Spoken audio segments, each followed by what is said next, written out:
Hello everybody in the land of the internet, Jason Rivers here, and welcome to this unboxing of the Yu-Gi-Oh! TCG 5D's starter deck from 2008.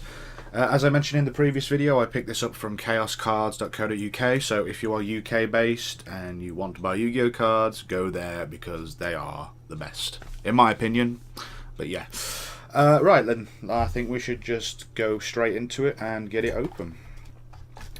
This one's actually flip kind of cardboard this time. You don't actually have to tear it unless oh no, I thought I'd have to tear it, but it's actually just taped down.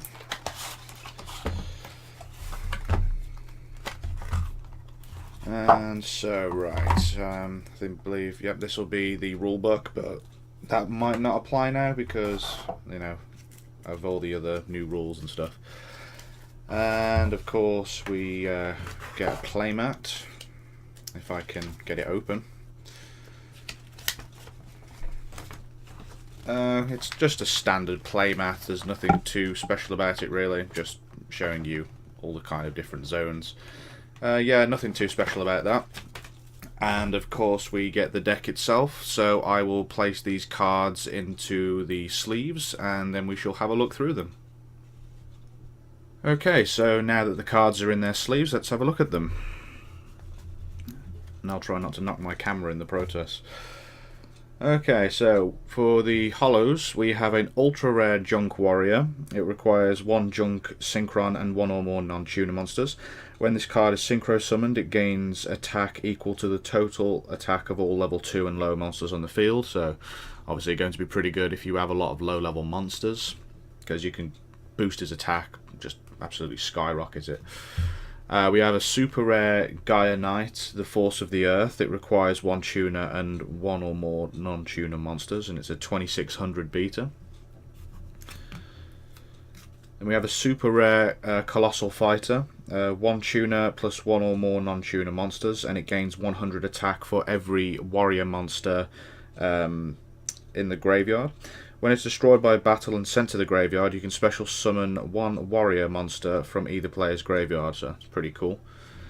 And then for the normal monsters, we have 1 Tune Warrior,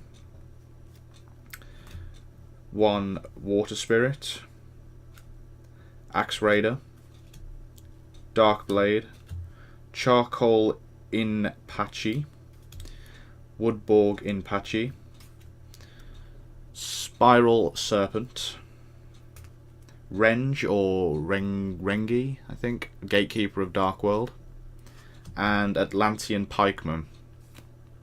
For the effect monsters, we have Sonic Chick. It can't be destroyed by battle with a monster with over 1900 attack. Junk Synchron, which is obviously the card needed to use to get Junk Warrior out. When it's normal summoned, you can special summon 1 level 2 or lower monster from your graveyard. Its effects are negated. Well, that you wouldn't really want to use its effect anyway, the summon monster, because then you can use this to bring out Junk Warrior, so it's a pretty good card. Speed Warrior, during the battle phase of the turn that you summoned it, you can double its original attack, so it's pretty much only good for 1 turn. Magna Drago. Each time this card inflicts battle damage to your opponent, it gains 200 attack, so I guess that's pretty good in the early game. Frequency Magician. When this card is normal summoned, you can place 1 spell counter on it for a maximum of 1. You can remove 1 spell counter from this card to have a face-up monster that you control gain 500 attack until the end phase. It's okay. It's not amazing. Copycat, one of the earliest cards I remember in the anime.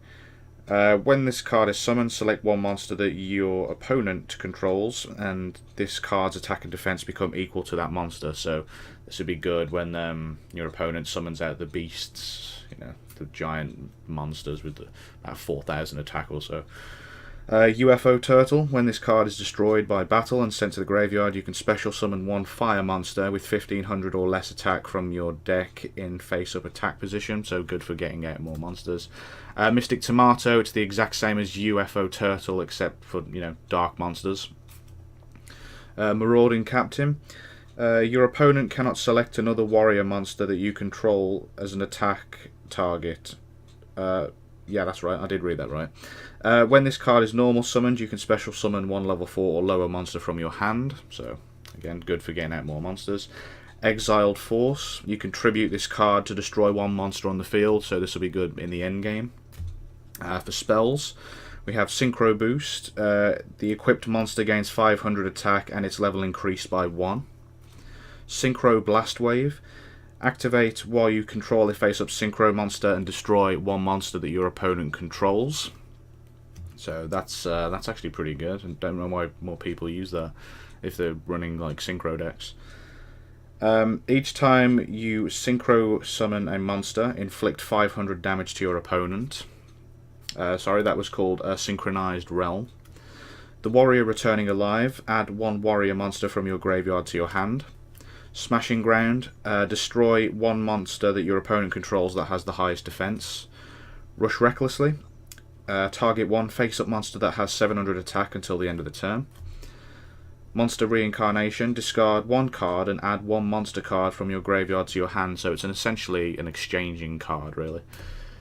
Lightning Vortex. Discard one card and destroy all face-up monsters that your opponent controls. Absolutely awesome card.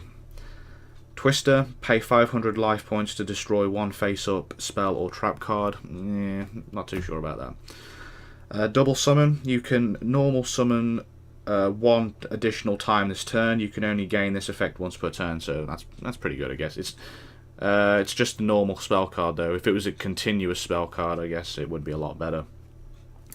And Symbols of Duty.